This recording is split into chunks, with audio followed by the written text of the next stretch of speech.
La ville de Montataire gagne du terrain sur l'espace rural agricole, tout près du lycée, avec la récente construction du quartier des Tertres. En France, les dynamiques de la population sont essentiellement urbaines. 85% de la population vit en ville. L'urbanisation n'est cependant pas uniforme, elle est très forte en région parisienne et lyonnaise, sur le littoral méditerranéen et au nord de la France. L'urbanisation n'est pas un phénomène statique, c'est un processus. Des villes perdent de la population, les villes du nord, les vieux centres industriels signalés en bleu perdent de la population, alors que les villes du sud de la France, en rouge, gagnent de la population. Comment les dynamiques de la population modifient-elles l'organisation du territoire national et des espaces urbains et ruraux? Les mouvements de population se traduisent par des phénomènes d'urbanisation et de métropolisation.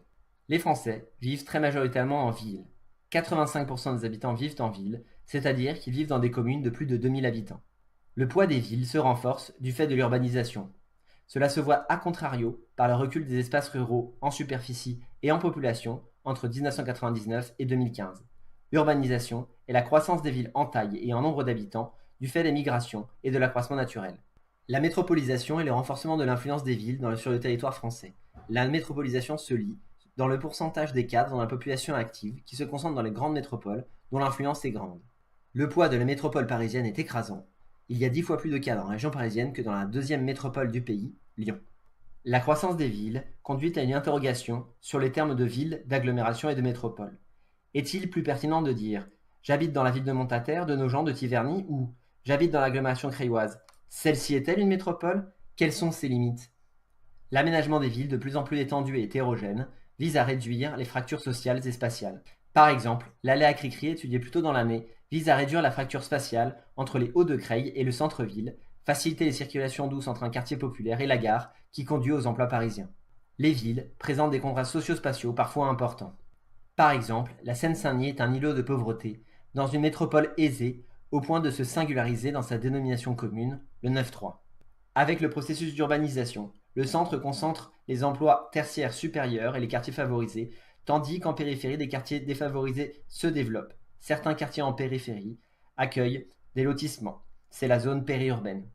Les quartiers qui relèvent de la politique de la ville concentrent les difficultés. Dans l'agglomération creilloise, ce sont 5 quartiers qui sont politique de la ville.